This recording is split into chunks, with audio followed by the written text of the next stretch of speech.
Hey people, it's the 1st of June, and if I understand the date correctly, this is the 50th anniversary of the release of Sgt. Pepper's Lonely Hearts Club Band by the Beatles, and there's been a lot of talk about it in the media lately. 50 years and the marketing campaign for the new versions, I thought I'd weigh in because the Beatles are very significant to my life, and I still remember this day 50 years ago. I remember, Stephanie, I know you watched this, so I remember when you bought Sgt. Pepper's when it came out. I remember when you brought it home, and the anticipation. I still remember this day really well. I also remember when we first listened to it, I was very confused. As big of a Beatles fan as I was, I had never heard anything like that, like this, okay? And I remember being confused at first. I remember being scared. Yeah, parts of it actually were frightening to me. I was only 11.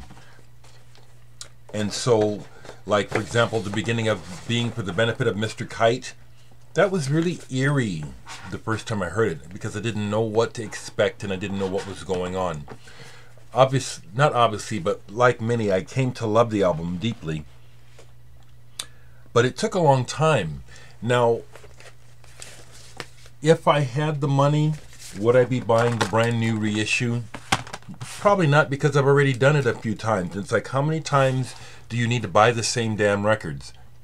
So when it was finally released on CD, I bought a copy. Then when they did the big reissue, remaster program a few years ago, I bit and bought. I don't regret it. But if you've noticed, people, what goes on is that the industry is not about the music, it's about the profit, and so they'll sell you the same product over and over again if you'll buy it. I've watched some interviews recently with Jeff Emmerich and other people who actually worked on the album as engineers, etc.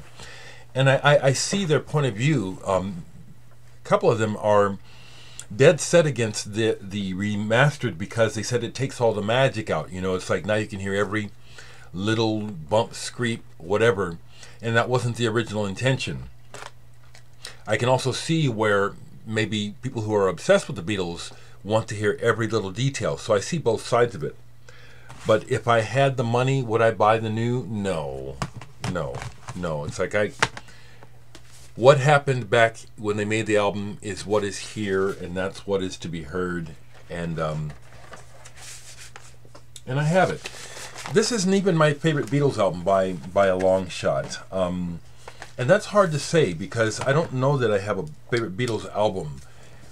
I have favorite moments on Beatles albums. Rubber Soul comes to mind. Revolver comes to mind. Abbey Road comes to mind. Beatles 65 comes to mind. Those are some standouts right away in my head. Sgt. Pepper's Lonely Hearts Club Band, in my opinion, is not their best album, but it's a groundbreaker.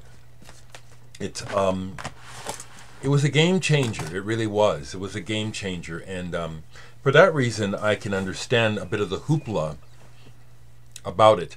But the other thing I wanted to say is that, again, what we have here is just basically marketing, which is how do we squeeze more money out of something that we've already made a fortune on. And I only hope that members of the Beatles family get some of this money, because I know how the business works. And oftentimes the artist is the last person to profit from their art, which is just, it's sad, but that's the kind of world we live in. That's what I want to say today. I could say so many other things. The one thing I do want to say is this is, I meant no disrespect to my comment about Steve Kahn. That's how it strikes me, and is that it's just okay. I don't, and I do know his work. Let me just get it here so I can show. Yeah, I know his work. A commenter described how much they like this music, and I appreciate that. But I have this as well. I've had it for a long time, and I don't play it because I don't think much of it, but I keep it Okay, I like it well enough to keep it. Casa Loco by Steve Kahn. I just think he's okay. When it comes to this sort of thing, they're not like this, but Tribal Tech comes to mind, and Scott Henderson. That I like a lot more. I won't try to grab some right now. Okay.